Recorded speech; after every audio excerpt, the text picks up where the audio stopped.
Hello everyone, welcome to my channel NS UP वो 12th। आज की इस वीडियो में हम देखने वाले हैं class 12th physics practical viva के लिए ब्रिज स्टोन सेतु। यदि आप चार्ट पेपर में ये ब्रिज स्टोन सेतु डायग्राम बनाकर लेकर जाते हैं तो आपको संभावना ये रहेगी हम जितने भी इससे रिलेटेड सारे क्वेश्चन बताने वाले हैं आपको इस डायग्राम के द्वारा आपको एग्जामिनर इन क्वेश्चनों को ही पूछे। ठीक है, तो देखिए पहला क्वेश्चन ये हो सकता है कि ब्रिज स्टोन सेतु क्या है, बताइए क्या है मतलब ये ब्रिज स्टोन सेतु। तो यहाँ पर आप देख सकते हैं ये ABCD ये क्या है, परिपथ है। ठीक है, और इसमें यहाँ पर PQRS क्या है, ये प्रतिरोध है।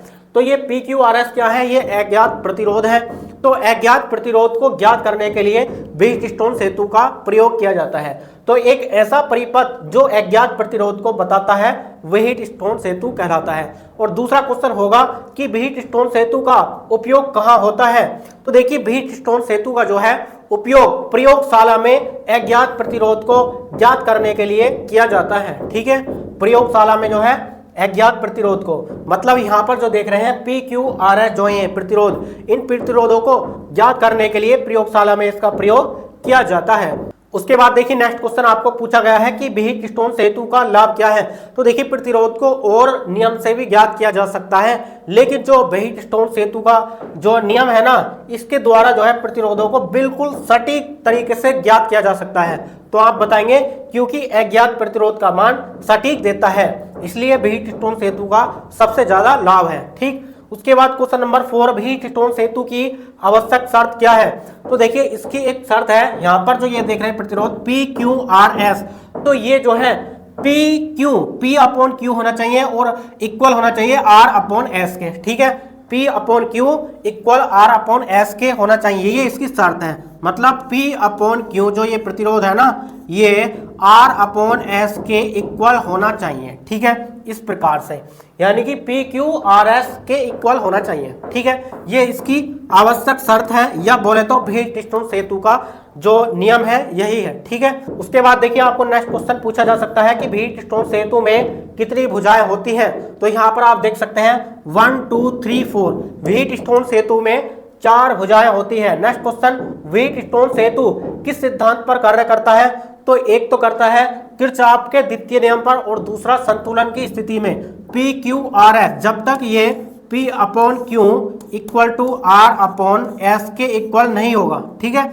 तब तक ये संतुलन की स्थिति में नहीं होता। ठीक, तो इस प्रकार से कह सकते हैं संतुलन की स्थिति में, बोले तो संतुलन के सिद्धांत पर। ठीक है, संतुलन के सिद्धांत पर और किरचॉफ के द्वितीय नियम पर ये कार्य करता है। उसके बाद नेक्स्ट क्वेश्चन, ब्रिज स्टोन सेतु में गैल्वेनोमीटर का क्या कार्य है। तो यहाँ पर आप देख सकते हैं ये जो लगा यहाँ पर G जो गैल्वेनोमीटर है, इसमें एक सुई होती है इस प्रकार से, बीच में 0 होता है। यदि इसमें धारा विक्षेपित कुछ होगी तो या तो इस साइड गिरेगा, या तो दाईं ओर गिरेगा, या फिर बाईं ओर। ठीक है, तो इस प्रकार से ये जब इसमें धारा विक्षेपित होगी तो इसमें जो ये सुई होती है, इसमें यहाँ पर G लिखा है, लेकिन इसमें जो सुई होती है किसी ना किसी साइड गिरेगी। ठीक है, यदि धारा विक्षेपित होती है तब, यदि ये संतुलित होता है P/Q इक्वल R/S, मतलब ये प्रतिरोध जो है जब ये इक्वल हो जाते हैं तब जो है यहाँ पर कोई भी धारा गैल्वेनोमीटर में विक्षेपित नहीं होगी, मतलब ये जो सुई है ना बिल्कुल सीधी रहेगी। ठीक है, यहाँ पर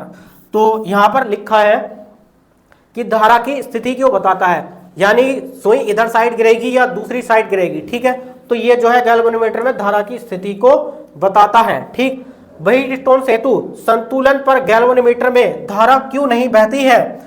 तो यहाँ पर हमने अभी बताया था जब ये P/Q इक्वल R/S के हो जाता है। PQRS ये जो प्रतिरोध है A और C के बीच में जो प्रतिरोध जब इक्वल हो जाते हैं तब जो है कोई भी गैल्वेनोमीटर में धारा विक्षेपित नहीं होती। ठीक है, तो ब्रिज स्टोन सेतु संतुलन पर गैल्वेनोमीटर में धारा क्यों नहीं बहती, क्योंकि इसका विभवांतर शून्य होता है। ठीक है, 0, उसका विभवांतर क्या होगा, शून्य होता है, इसलिए गैल्वेनोमीटर में कोई भी धारा विक्षेपित नहीं होती। ठीक है, संतुलन की स्थिति में।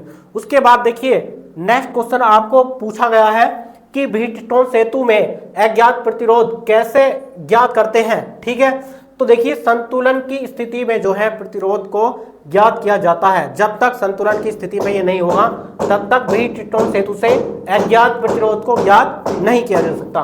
उसके बाद नेक्स्ट क्वेश्चन है व्हीटस्टोन सेतु का आविष्कार किसने किया? तो प्रोफेसर C.F. व्हीटस्टोन सेतु। इस प्रकार से भी आप बता सकते हैं, या व्हीटस्टोन सेतु ये तो नाम है, ये तो एक क्वेश्चन अलग ही हो गया। ठीक, यदि आप प्रैक्टिकल वाइवा में ये व्हीटस्टोन सेतु बनाकर लेकर जाते हैं तो आपको संभावना ये रहेगी कि इससे रिलेटेड ही आपको क्वेश्चन पूछे जाएं। ये जो हमने सारे क्वेश्चन बताए हैं आप एक एक का स्क्रीनशॉट ले सकते हैं और इनको अच्छे से तैयार कर सकते हैं। ठीक है, इस प्रकार से। तो डियर स्टूडेंट, ये वीडियो आपको कैसी लगी हमें कमेंट्स बॉक्स में कमेंट करके जरूर बताएं। चलिए मिलते हैं नेक्स्ट वीडियो में नेक्स्ट टॉपिक के साथ, तब तक के लिए जय हिंद, वंदे मातरम।